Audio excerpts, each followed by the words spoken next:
need to think ahead to have a chance to be the best, and that is facts. It's a war between the alpha and omega. More intense than Street Fighter on the Sega. Your team is weak, it's time to make a couple trades. Get a player off the waiver just to plug them in and play. Do whatever that it takes so you can win it. Make it to the ship so you can say that you were in it. If you don't win it, then it means you're number 2, and number 2 ain't number 1, so number 2 ain't good enough. Just means you couldn't get it done. You had a run but couldn't finish. So when next year comes, I hope you're doing something different. Plan to make it to the top, you need to build right. Make a trade to win the game as if it feels right. 25 is here, the new year starts, draft night. Hope that you're ready for the fight like Friday Night Lights. Keep the enemy in sight, try to beat them like you might. Yeah, fantasy's back and PPL is where it's at. PPL is where it's at. The wait is finally over, PPL is finally back. Everybody ready, trying to be the next champ. Yeah, you know the show is starting when you hear the new rap. Welcome back to the twins, to the gaff and the gods, to the boss. Trade 50 in the squad, to the plays, baby gas, Argonauts and the skulls. We've been waiting too long, man, it's finally time to ball. Yeah, it's time to get it on. Final Four weekend PPL Live. We are here for the climax of the PPL season. It's time to find out who will go to Pantheon Cup 16. The road has narrowed down. Only 4 cars left on the road. But before we get into Final Four weekend, let's take an eye back to our wild card weekend scores. Starting with the Gaff Attack, continuing defense of the Pantheon Cup title, sending the Argonauts home 156 to 125. The Skulls have another big time week and another big game from Josh Allen. 148, ending the Twin season 94. Man, what a playoff wild card weekend. What did you think of, Ulysses? I mean, it really delivered with this Gaff Argo game.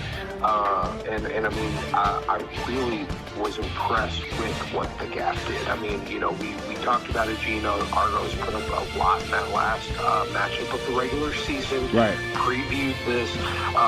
But across the board, man, Jalen Hurts, Jahmyr Gibbs, big beneficiary of the Montgomery injury. Yeah. A.J. Brown, CD was involved. I really liked the Ravens coach play, and he's getting quality kicker play. Other side, I mean, again, end of the line for the Argo, and, you know, he was going back and forth with QB. Looked like Aaron was the guy to go with, but ultimately, even with that play, it wouldn't have been enough. Yeah. Really, you know, gotta tip your hat to the Gaff. I mean, you know, defending champ and really came into this playoff game with that mentality. They need to, going into a tough matchup next week. No, definitely, man. Definitely big win for the champs to stay on the road to trying to defend that title. And then obviously the Skulls, man, they had a very, very impressive showing, 148. Another 45 from Josh Allen, who, I mean, he's running away with the QB1 for the whole season.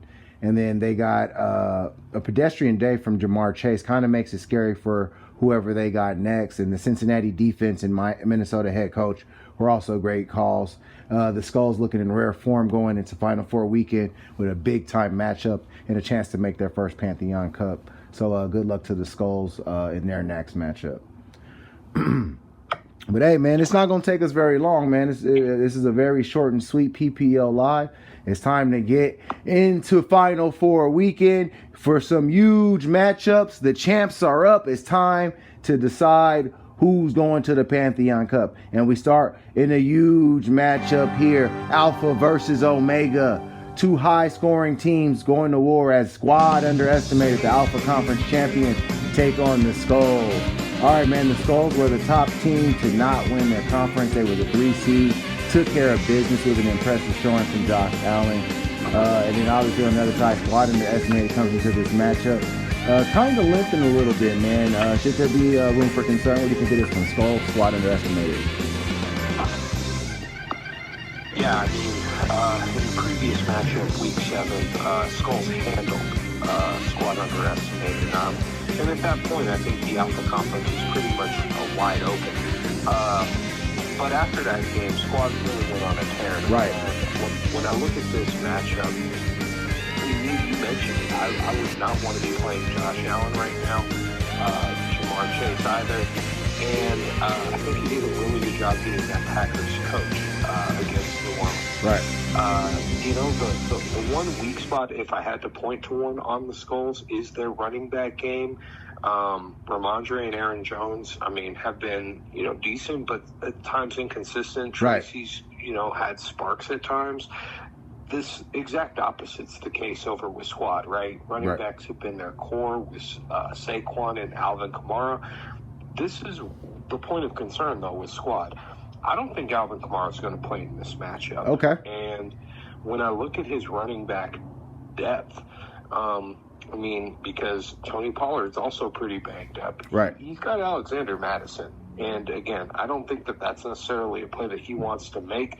So this one really, I think, comes down to some health concerns on the Squad side.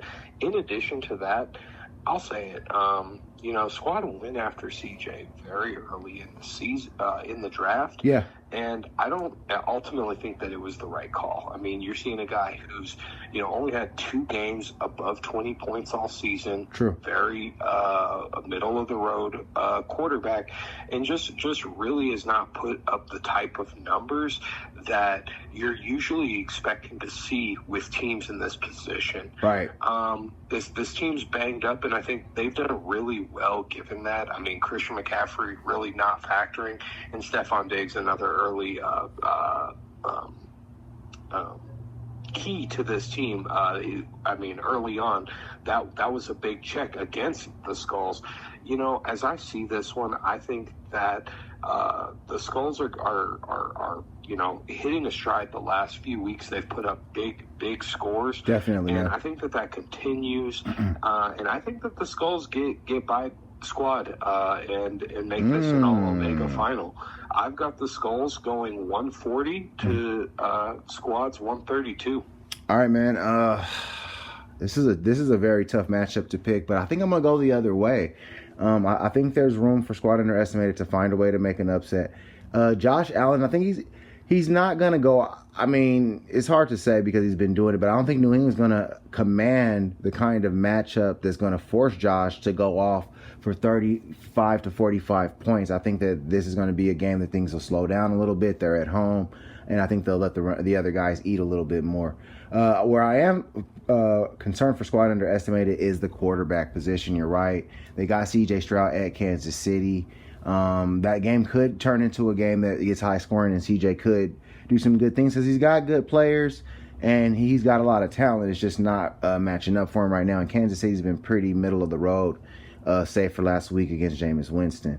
Also, I'm looking at the injuries, man. Tony Pollard and Alvin Kamara being out of this matchup could be really was huge because Alvin Kamara gets Squad so many hidden points and keeps him into so many matchups. I do like that they're getting Brian Thomas Jr. into the lineup. That's I feel like one of the real saving graces for Squad Underestimated. This is a guy that we haven't seen come out much, but he's a guy that probably should have been in the lineup probably all along throughout the season. He's the number 6 receiver in the PPL, and he's been rotting on Squad's bench. So it's good to see that guy get some love in the PPL playoffs.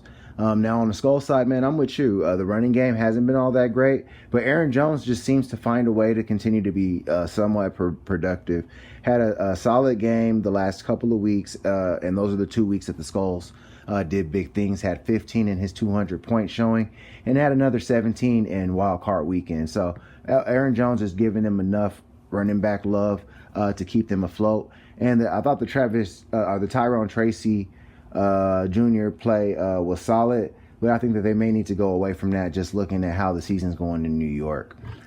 With that being said, though, I think Squad just is going to find a way. I think Saquon's going to have a big day against Washington like he did last time those teams played. He really salted the game away with big runs. Puka Nacua is going to continue to command a large target share from Matthew Stafford. And like I said, I'm really loving Brian Thomas. And watch out for Brock Bowers to have a big day against that porous Jacksonville defense. At the end of the day, I think it's going to be just enough for Squad Underestimated to get back to the Pantheon Cup as the Alpha Conference champions. I got Squad Underestimated getting this matchup 141 to the Skulls 127. And moving on to our next matchup, we go into a big one. The Omega Conference champs of this year versus the Omega Conference champs of last year and the Pantheon Cup champs of last year. Something's got to give here. This is a big one, old school, original 5 rivalry in the Omega Conference and the PPL. We got the defending champs, the Gaff Attack, taking on this year's Omega Conference champions, Appease the Gods. All right, man, ATG was my good all season long. Here they are, sitting one step away from Pantheon Cup 16 and a chance to get their first chip. The Gaff Attack sits one step away, obviously, from defending their title, or a shot at defending their title. What do you think of this one, man? Huge one in the PPL lore. The Gaff Attack taking on Appease the Gods. Yeah, I mean, the big matchup to watch here is going to be Philly at Washington. Okay.